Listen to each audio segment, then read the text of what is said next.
Hi, everyone. Welcome to NJGAAE Presents. Today we are with Erin O'Hanlon and Christina Noble, and we're going to be talking about stories of Atlantic City and then also their their lives, where everything's going with them. So I'm going to pass it over to them to introduce themselves. So whoever wants to go first can. Sure, I'll go first. So my name's Erin O'Hanlon. I actually work full-time at Stockton University, and Stories of Atlantic City is a project that I work on, but I only just want to take a minute to introduce myself and let the real star, Christina Noble, introduce herself. I think we're both equally stars in this project, but my name is Christina Noble. I am the project manager for Stories of Atlantic City. So I act more so as a community organizer as well as the event planner. And then, I also do strategic planning alongside the rest of the Stories of AC team. Awesome. So they prepared slides, or Christina prepared slides for us to look at. And then from there, we'll kind of discuss like we always do. So Christina, you can just put them on when you're ready. Great. Okay. Give me one moment to pull it up. Awesome. So interestingly enough, Erin is my aunt, and she's, doing her thing, being interesting. And I was like, you want to be on our stream? And she was here for it and brought Christina along. And we're going to learn about this really cool thing, which reminds me of Stories of New York. Is it similar? Oh, yes. Humans in New York. In some ways, yes. Yes. Okay. I'm sorry. I'm figuring out how to screen share. This is my first time screen sharing on StreamYard. Underneath of you where it says screen share. Yes, I did that, and now it is asking me a different prompt. So give me one moment. I'm sorry. Not a problem. I think you need to share your tab. One of the interesting things about Humans of New York is it's such a personal, it focuses on people's narratives. Absolutely. Stories of Atlantic City is very similar. It's really about, understanding the power of narrative. There's a third colleague of ours and a fourth colleague of ours who's not here, Toby Rosenthal, who is another lead on this particular project, and Marissa Luca, who's a recent graduate of Stockton University. And the four of us kind of, are the team that sort of sets up some of this material, begins to take a look specifically at what projects we're going to work on, how we move forward. But of course, that's just really the tip of the iceberg. We work with students, we work with community members. Absolutely. We have a story bank. So there's, it's just an initial, we're really letting the work guide us to some extent. Absolutely. So Christina, I'm going to, when you get it onto your slides, you can hit present and then I'll put them up. Also, if you guys have any questions while she's going through the slides, or have any questions at all through this entire thing, as always, please put them in the chat below the YouTube video or the Facebook Live, and we would love to answer them. Great. So can you see my screen now? Great. Okay. So as Erin talked about a little bit of Stories of Atlantic City, I just want to go a little further into what we are as a project. So many times before we start our presentations, we like to offer our audience a prompt. And it'll typically go something along the lines of what you see here, which is, what are your perceptions of Atlantic City? And many times we get mixed reviews. Some people give positive reviews. They talk about the beaches and the boardwalks, or they talk about recollections of them going down to the shore over the summertime with loved ones. But then there's others who talk about the negative side. They talk about crime. They talk about the failing economy. They talk about the casinos crashing. So furthering that notion, this is what the world sees of Atlantic City most of the time. You have these black and white images that are often shown. It looks of despair and hopelessness. These photographs were actually taken from a New York Times article that was recently published, which highlighted Atlantic City and how it was faring during the pandemic. But we are here to tell you that this is what Atlantic City actually looks like. It's full of artists and entrepreneurs, activists, so many wonderful organizations, and just beautiful happenings all around. I think it's interesting to point out too that many times the articles that you see that are published about Atlantic City are not published by people who are from the area. You have outsiders that are coming in and taking from the story what they want to take from it and then publishing that. So this is where Stories of Atlantic City comes in. So who are we? We are a collaborative project focused on telling restorative and untold stories about the city and its people. We are working on stories and information sharing that inspires hope, change, and highlights experiences of resilience despite challenges. And at the bottom there, you can see that we are supported by Stockton University with funding from Geraldine R. Dodge Foundation and the New Jersey Local News Lab Fund at the Community Foundation of New Jersey, which is a partnership of the Dodge Foundation and Democracy Fund. So I want to just point out a few of the things that we focus on at Stories of Atlantic City. One of those things are community organizing and outreach, which is my niche in the project. And that's where we host our different storytelling events.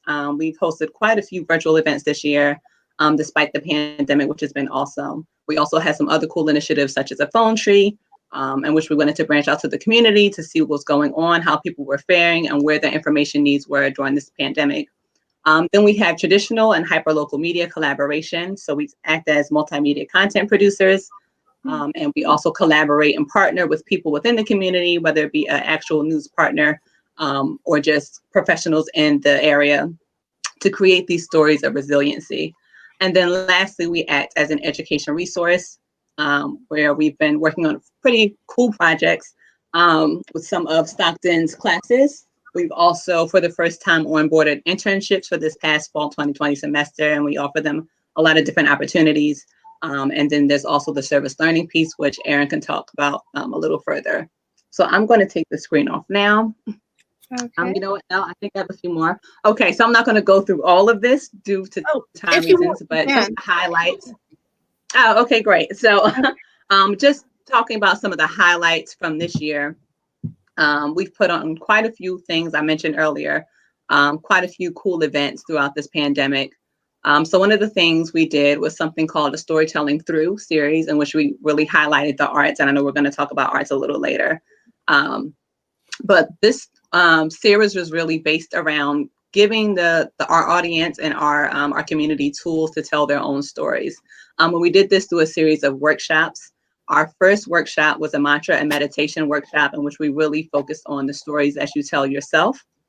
Next, we had our Storytelling Through music workshop, in which we invited local songwriter, Sir Charles, as his stage name is, who is a Grammy-nominated music songwriter. He worked recently on Brandy's new album. And then we had a Storytelling Through spoken word artist join us for our last workshop, and she gave our audience members tools on how to write spoken word pieces and how to draw on your life experiences to do so as inspiration. And then we have our story banks and AC Cameo. So this is the model that most closely resemble the Humans of New York model that she mentioned earlier. And with these, we offer our community prompts. It's open to everyone who is somehow connected to Atlantic City. And they usually have a theme. So some of the things we have are the pandemic, the uprisings, and things that are also specific to our community. And we really just ask people to submit their stories so that we can archive and preserve them. And then recently, last month, we uploaded our AC Cameos page, and that's where you'll see the stories displayed. And that's similar to a Humans of New York type of project. Our Intergenerational Project is something that we worked on with one of our Stockton courses. And this was also a really cool project. We partnered the Golden Circle, which is like an elite senior group in Atlantic City, with a class, a civil rights and media class. And we really just interviewed these AC seniors about their memories of the civil rights movement and their feelings about the current Black Lives Matter protests, as well as racial injustice, and their reflections on the history and future of racial injustice in Atlantic City and beyond. And that was a really neat project that just crossed generations. I think it really touched everyone. And I think it helped everyone to get a better understanding across not only racial lines, but also generational lines. For your AC cameos, is that on your website? Yes, yes. If you go to our website, I have one more slide after this, and it'll show you all of our social media as well as our website information. But if you go to our website, you will see a tab that says AC Cameos, as well as the Story Bank tab. So yes, quickly I'll go through these. We have our community story circles, which is like our staple event, in which we invite community members to join us to share stories based on a theme. So we had a few cool ones that we did during this year. We've had some really awesome media collaboration with the Press of Atlantic City, who was like one of our star collaborators, and it's the main paper for our area. We also had a story produced by Marissa Luca, who Erin mentioned earlier, who works alongside us as a multimedia content producer. We also partner with some other local and greater AC area collaborators and professionals for some cool projects. Then we have our phone tree, which I spoke about earlier. And then, of course, these are some of the great things that we focused on for our collaboration with our Stockton students. So I just want to one of the.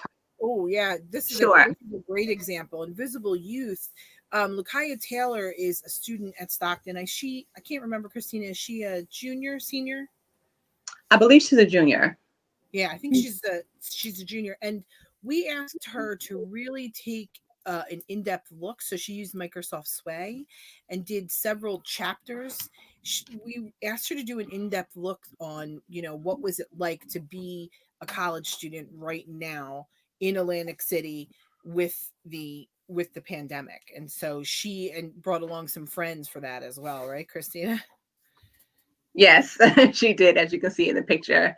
And it actually ended up being a two-parter, which was cool. So she gauged how they were feeling in the beginning of the pandemic, and then a few months in, she interviewed some more folks to see where they were standing at that point.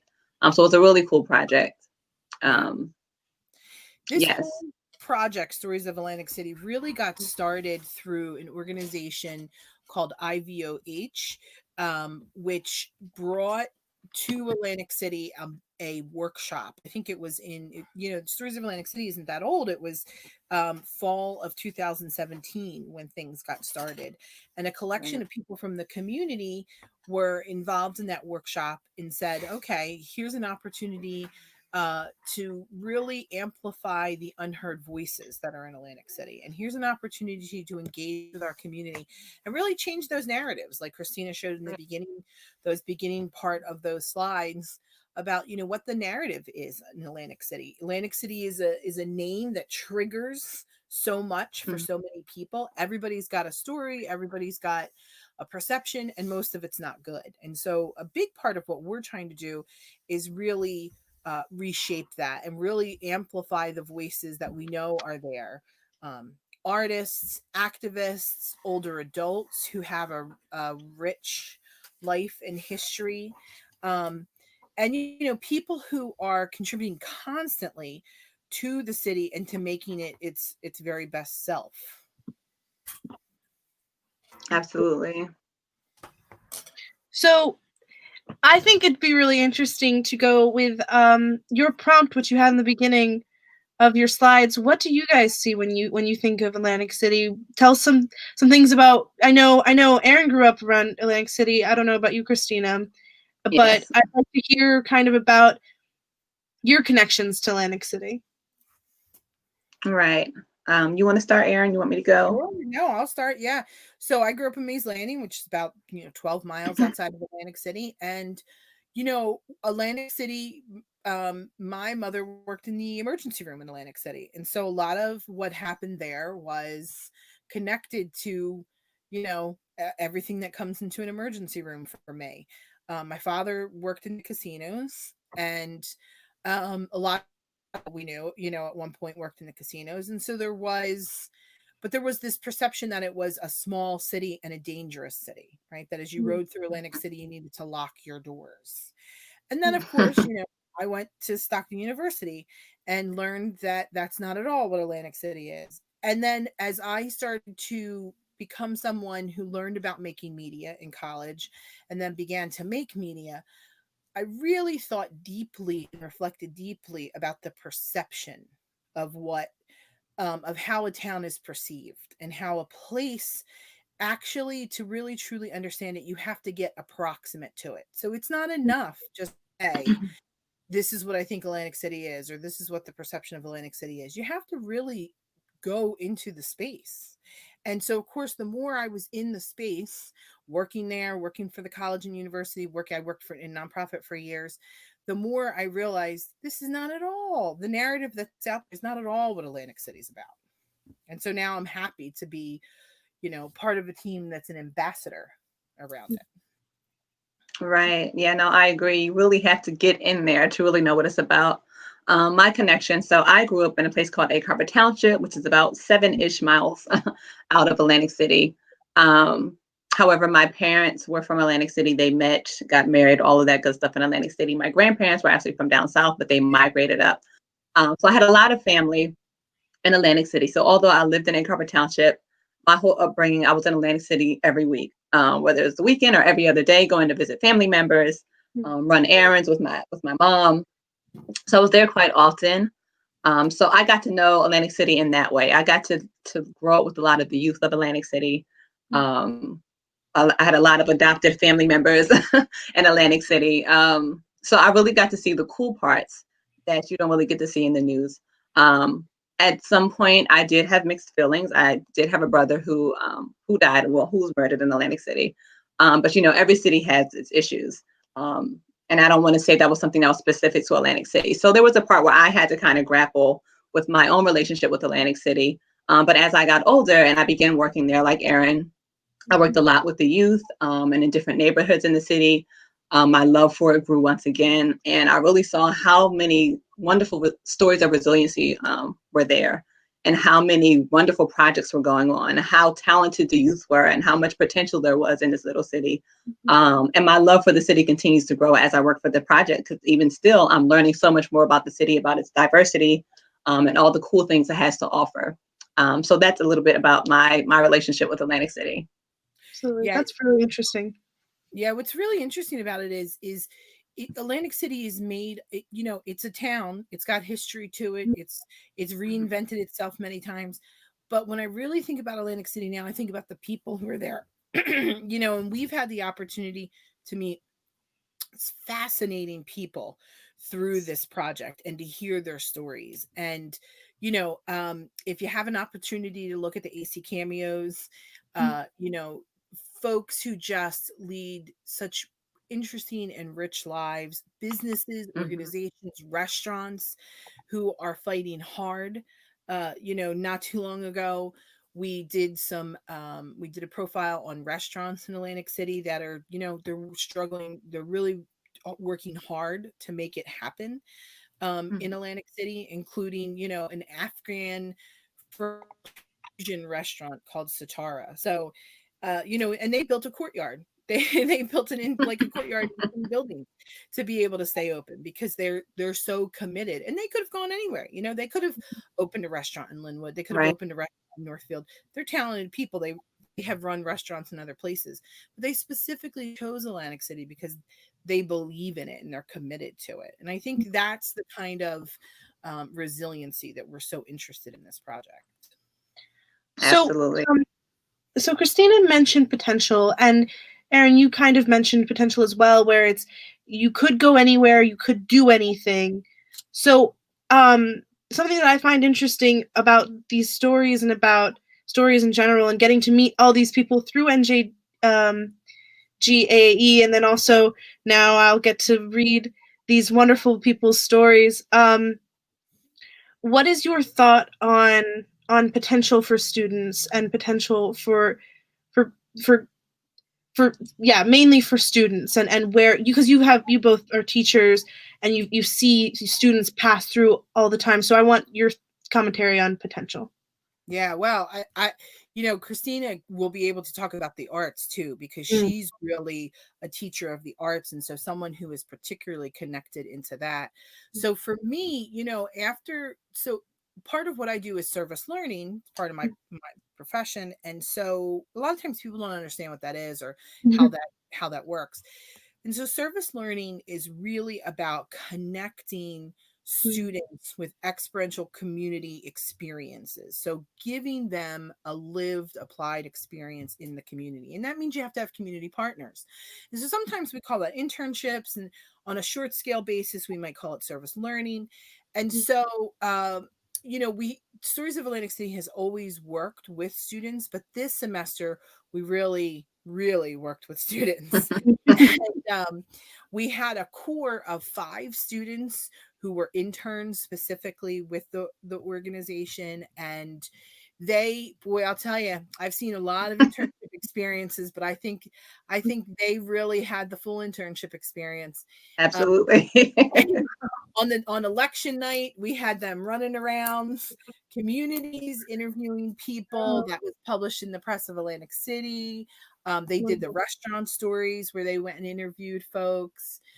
They've taken photography, they've done photography work. They've done multimedia, they've done sway, they've done web-based stories.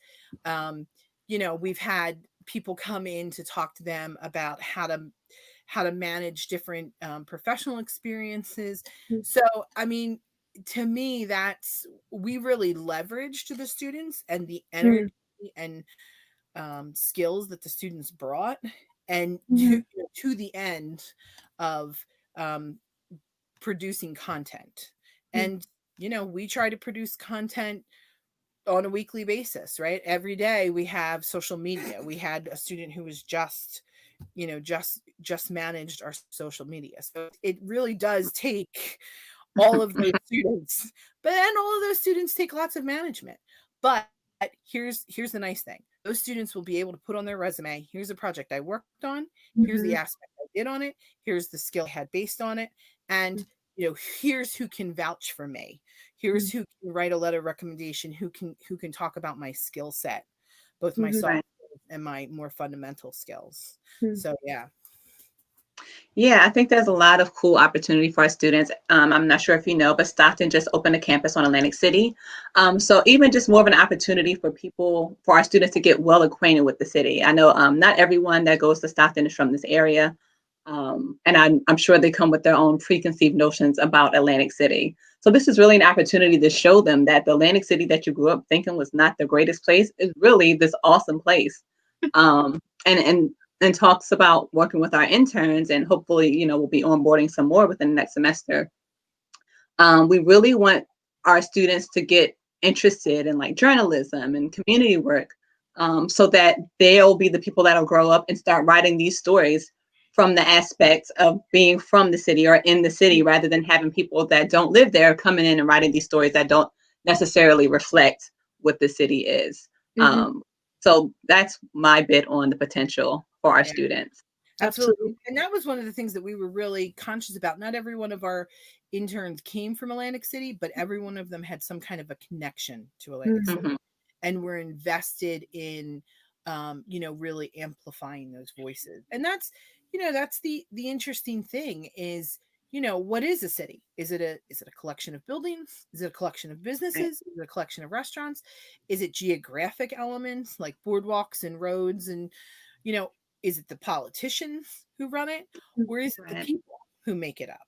And that's what we are interested in, is for every person who's in Atlantic City, there's 100 stories. Right. And then we're also looking for our students, not to just work with college students, but to trickle down into these high schools. And I know looking forward with our project, we're looking to partner with our Atlantic City High School, as well as another few local high schools, so that we're getting them at that level. So by the time they hit college, they're already interested in this work and they want to learn more about it. Yeah, that's fascinating. So a comment from our audience member, Terry, just commenting about how cool Atlantic City is. We're all in agreement that Atlantic City is awesome. So focusing more, I guess, on arts, we're focusing on stories. So Atlantic City, you're finding all those amazing stories, and art epitomizes storytelling, I'd say. So why do you believe that storytelling through art and just in general is so vital and so important? Right. You want to? Okay. Yeah. It's a hard. It's a jump question. You both. Yeah. I think it's a little question, which is interesting, right? I mean, that's certainly. So here's one of the things that I think is really interesting. I think art in and of itself is extraordinarily powerful. I think that whenever you have the opportunity to make things, to make art, to make whatever, and you as the individual have all the power to make that art. You have all the choices of color, material, size, shape, theme, perspective. So it's the ultimate control to be able to be someone who makes art. And in a world where we don't have a lot of control, and right now we feel like we've got almost no control, that can be extraordinarily rich and rewarding. And then everybody has a story. Everybody has a story. So one of the things that we talk about sometimes as a warm-up is we ask people about their names. Where did your name come from? Who were you named after? Somebody? Who chose your name? Do you have a nickname? Because everybody has a story connected to their name. And so it's a great way to sort of warm people up about who they are and what their story is. And so everybody has a story. And what we really see is the combination of that is so powerful. And we not agree politically with everybody we meet in the world. We might not agree with every perspective they have, but we always can be more empathetic through storytelling. Yeah, I think storytelling is such a powerful tool for someone who worked in education in both New Jersey and DC for the past 10 years before coming to this project, and having been able to engage with a lot of marginalized communities. I really recognize the importance of narrative and how we take the narrative, excuse me, and how it relates to our identity. So I think storytelling really has the power to build community, confidence, connection, because once someone tells you something repeatedly about yourself, you start to believe it. But once you start hearing these stories of resiliency, these stories of joy, it starts to reshape the way that you think about yourself as well as your community. And that's one of the goals of Stories of Atlantic City. We're hoping to shift the minds of the people, shift the narrative that's often pushed. So not only will outsiders believe in the city, but the people who live here will also start to believe in their own city. And that starts with storytelling. That's the way that we connect to one another. Right. And that hasn't been easy during the pandemic. Right. I mean, we've had to utilize technology and we've had to take models. We have this really powerful model of coming together collectively as a community called story circles. And it can be so moving to be in a space and to hear other people's circles. Hear other people's stories who are in your circle. And to say, yes, I had a similar experience like that. Or, boy, that makes me think of this experience. Or that makes me, and to find that common ground. And sometimes that can be really hard online. We do it, though. We've done it. Right. It can be tricky. But we have found a way to do it. And this is what I think is extraordinary about storytelling is it supersedes that. It's so powerful that the medium is not always the message with storytelling, right? So, if we're utilizing Zoom or we're utilizing, some kind of online tool, there's still a connection there. Yeah. Because the power of the story just comes through. That reminds me how universal storytelling is. If everyone understands it, everyone with a good story, everyone understands it. So I speak from a filmmaking perspective, but I love Pixar. I think their films are excellent. And we can all think of our favorite scene from Pixar. My favorite movie is Incredibles, but we can all think of probably the Up. You watch those first 10 minutes and it strikes you and you know it and you feel it, even though it's just images with music in the background. And you think about all the stories that have ever been told, and you think about, even if they're in a different language, they still hit because it's about the emotion. And it's about, even if you don't know the functions of storytelling, you don't know how to use that camera or how to paint that thing or how to write that sentence. It's not necessarily about that. It's about the emotion and the feeling and the shared experience. And so that's why I'm always against the idea that when people say I'm not a good storyteller, because I think everyone is in their own way, even if you know, I think when they say that, they mean that they're like a little awkward, but I think that's the way you tell stories. You know, that's your story. And I think there's something so valuable about that. So this is a really wonderful project. That's like art, right? And making art. Lots of people will say, well, oh, you know, I'm not really an artist. And if you put, you know, pen or paper in front of them or paints and a canvas, they might resist that. And then you say to them, but do you cook? Because, you know, that's like making art. Do you make, you know, do you use Legos? Because that's a type of art. Do you garden? Because there's certainly a tremendous amount of art in that.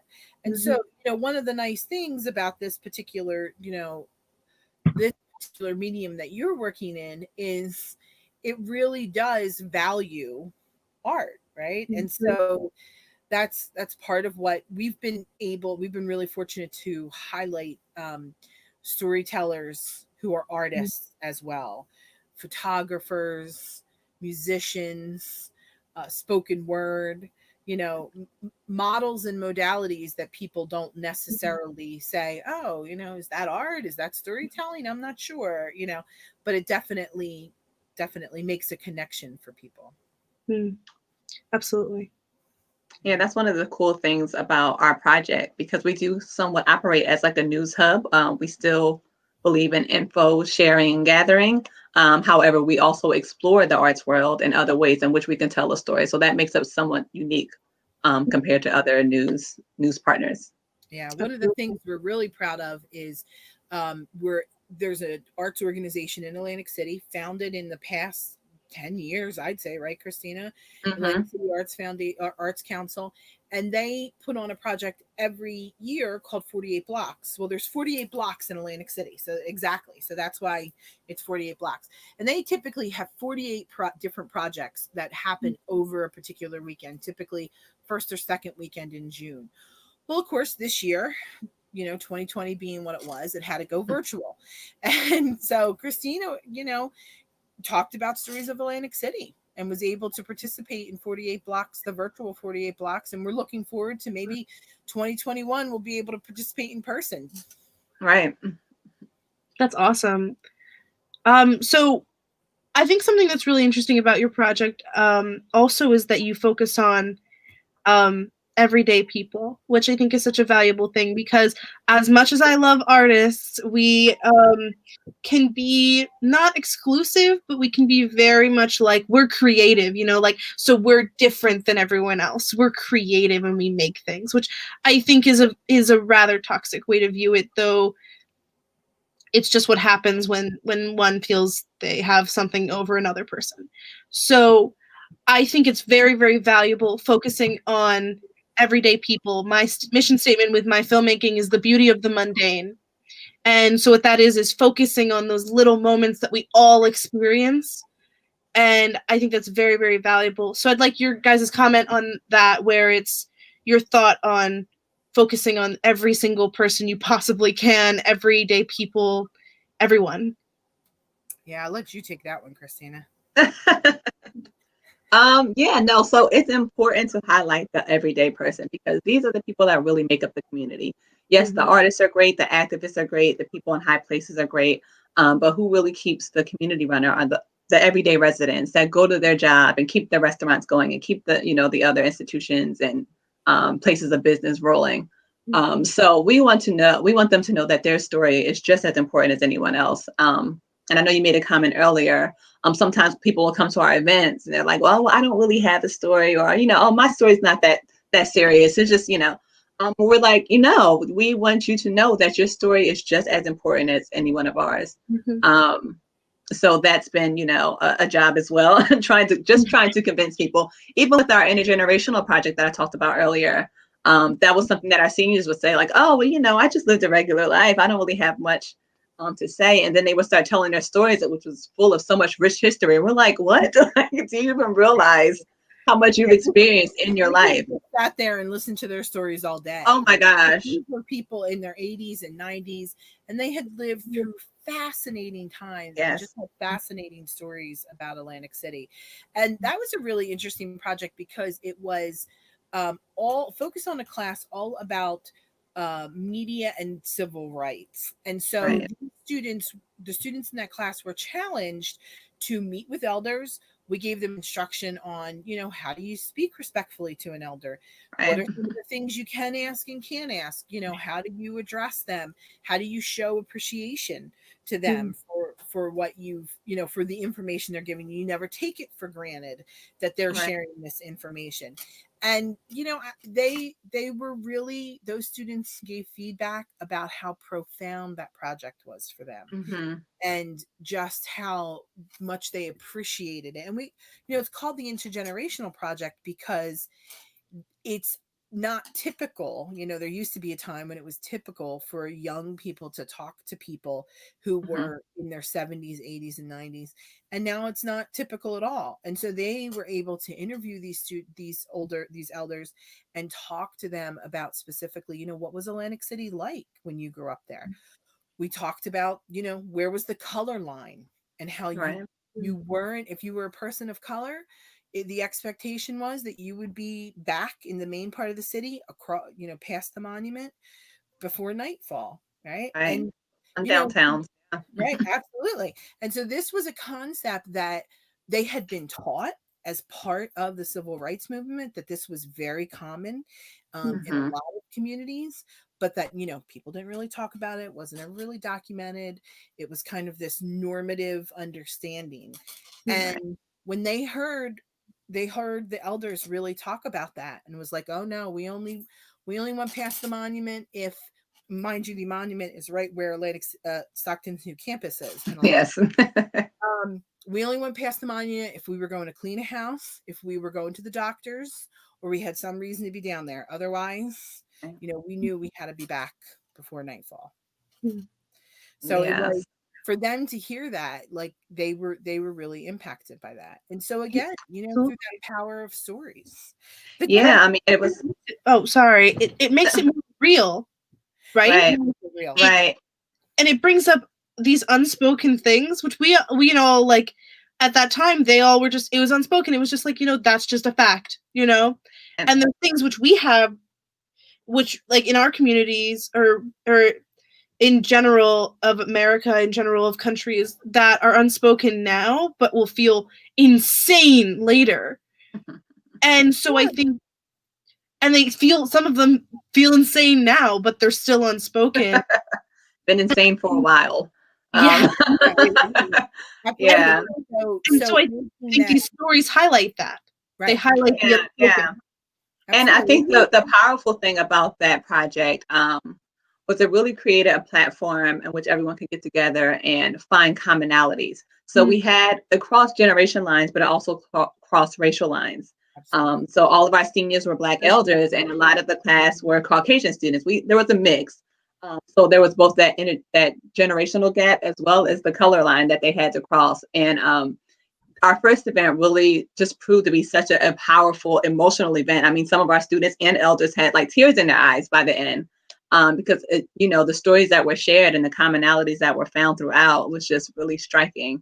And so I know that was something that both the elders and the students took away from that time. And that just really shows you the power of storytelling and how it can be a tool to unify people.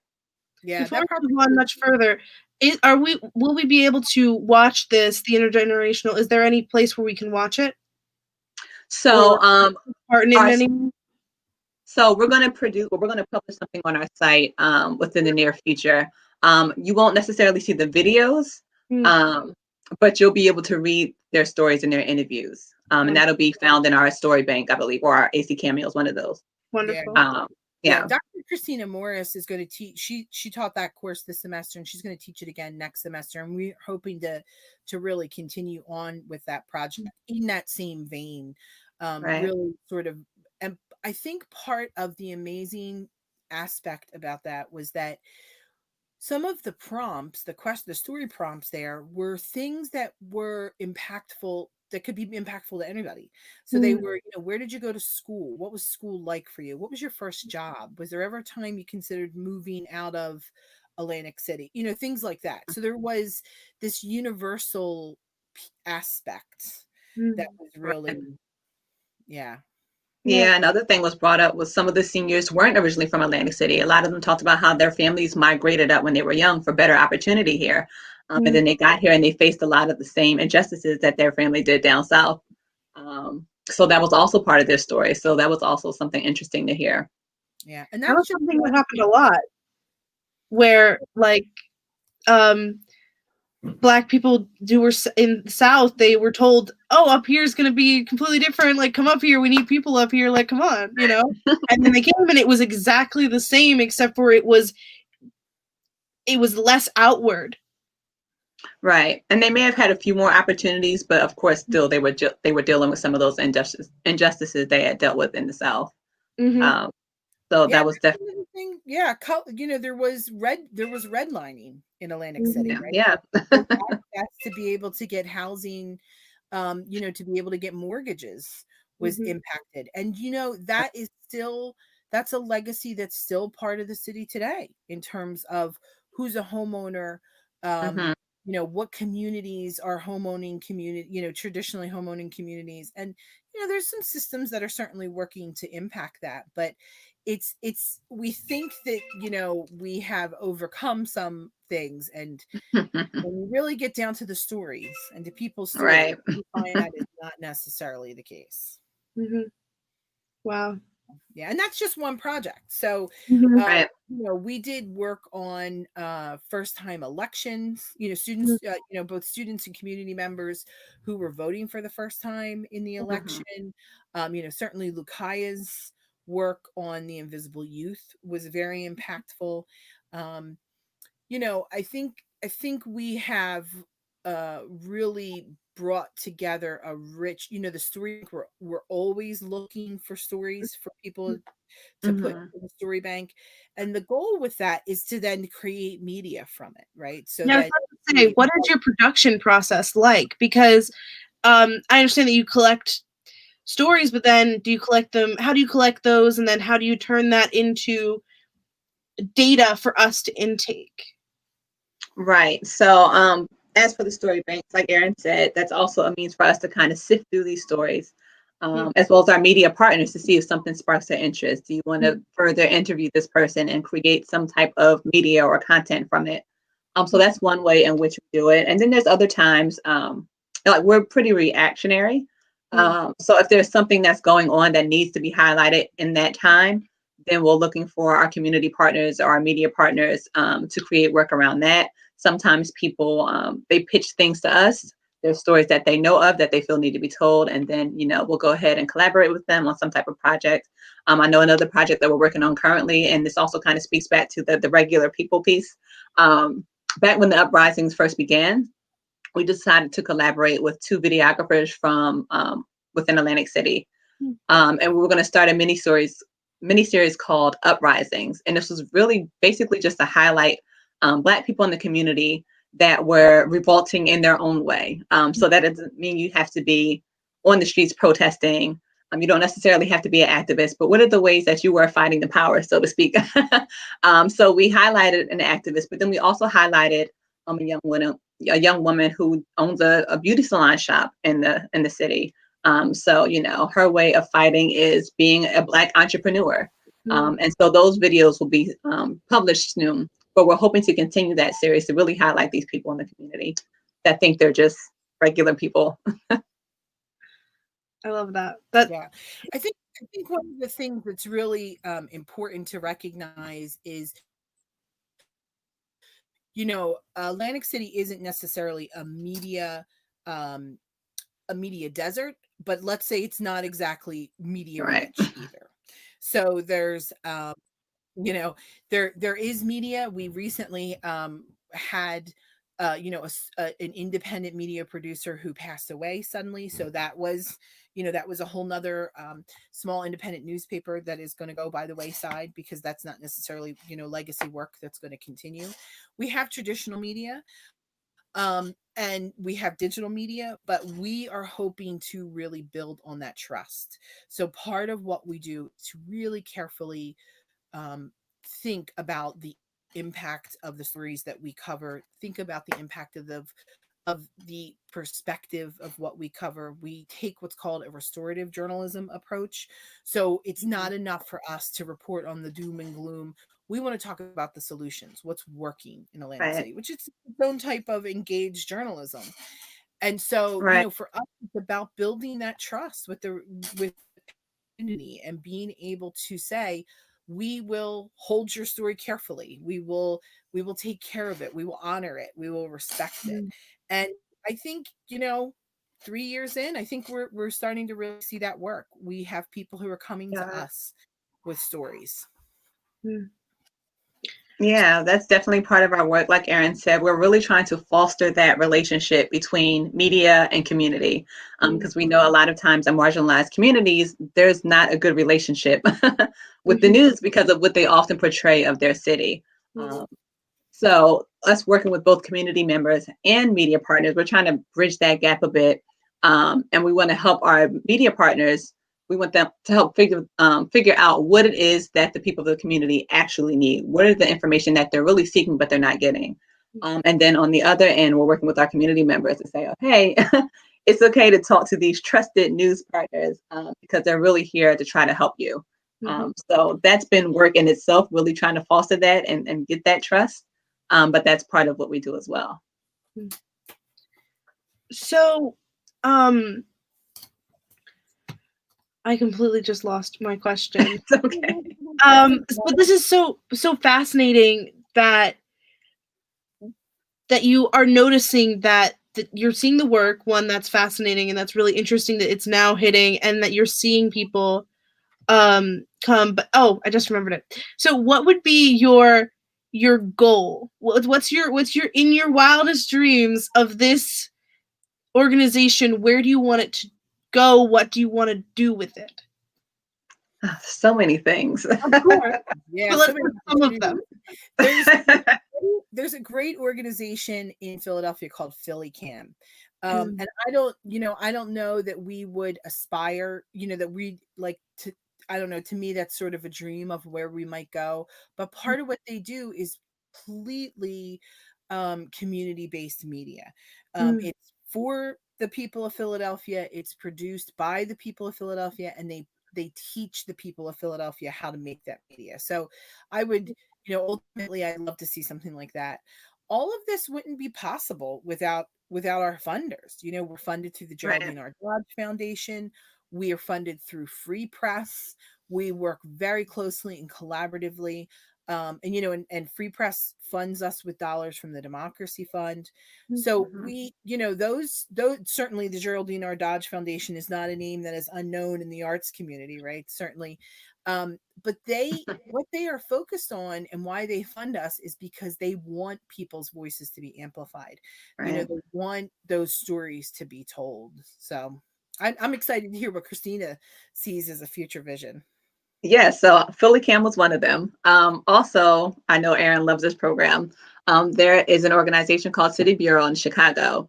And they have a program. Yes, they have a program called Documenters, in which they train community members to relay the news. So they train them, and then in turn, they employ them to be able to tell these stories of what's happening in their own community. So that helps to make things a bit more equitable. You're providing training and jobs for the people from the community to tell the stories that are happening in their own community.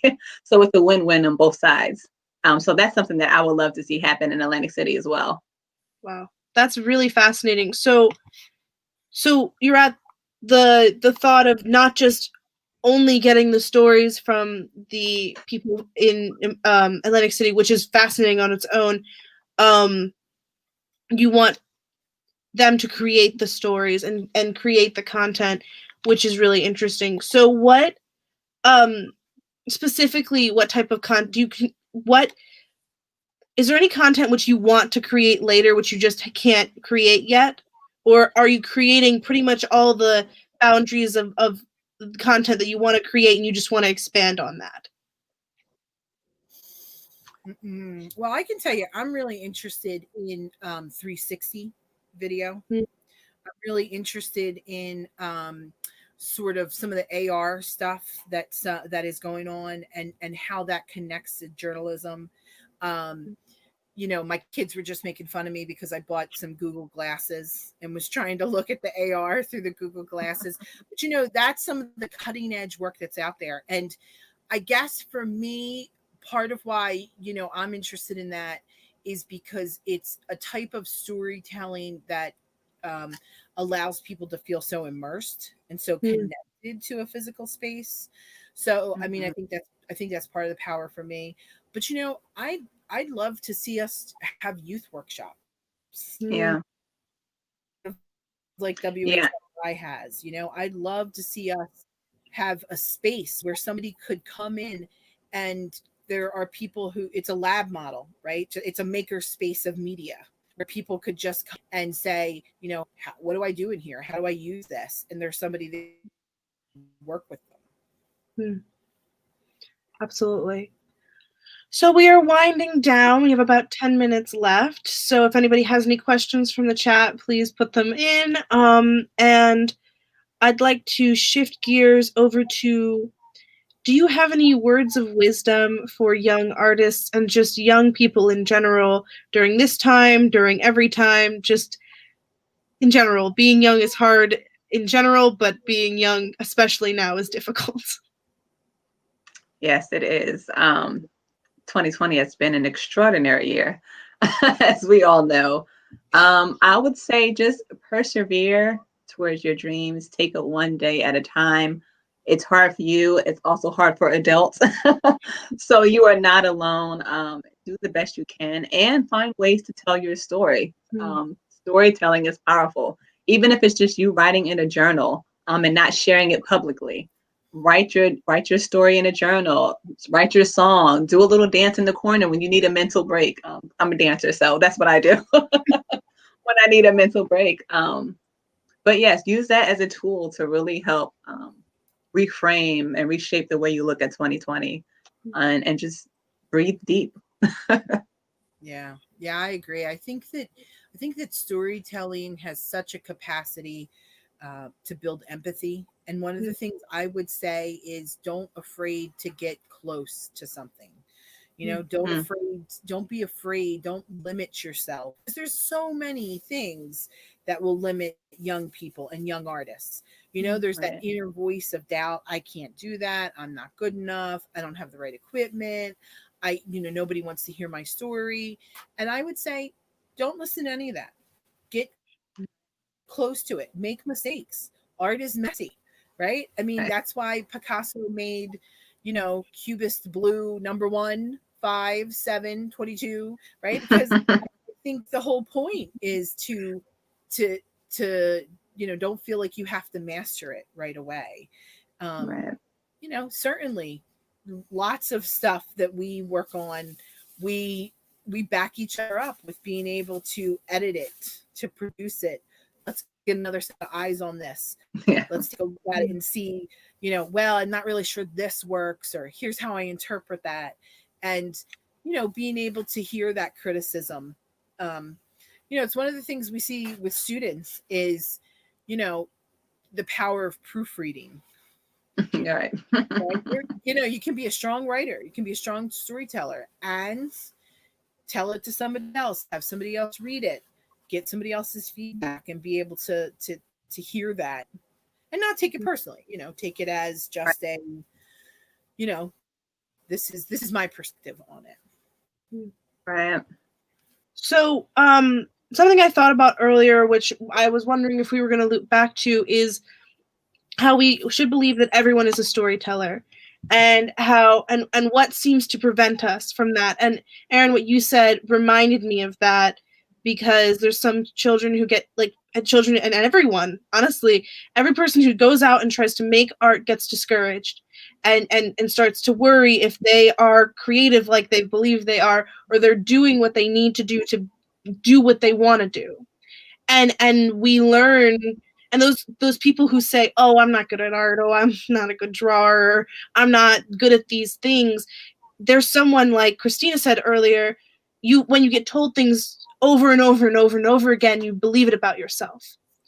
And so we are told in all different things by all different people that we're not good at something, we're going to believe it. And so I'd like your guys' thoughts on how possibly your project could alleviate that a little bit, with that thought of, I relate to this person because they're doing this, so I can do it too, or that sort of thought, with encouraging through other people's stories. Right. So I think the great thing about us is that we encourage all of our participants to participate when they come on to one of our events. And so, we, like I said before, oftentimes we have people who are interested in hearing some stories, but they're like, oh no, well, I don't want to tell mine because I don't really have a story to tell. And then others start talking. They're like, oh, you know what? Well, that does make me think of this time when, and then after that, you're like, you didn't even realize you were a storyteller, but you just told a story and had everyone engaged. Right. So yeah, so I think that's the cool thing about our project. We're really focused on engagement. We are not just a spectacle. We want you to come and join us and talk and share, and including same thing with our storytelling through art series. We had the same thing happen. People coming on, especially our last one, our spoken word one.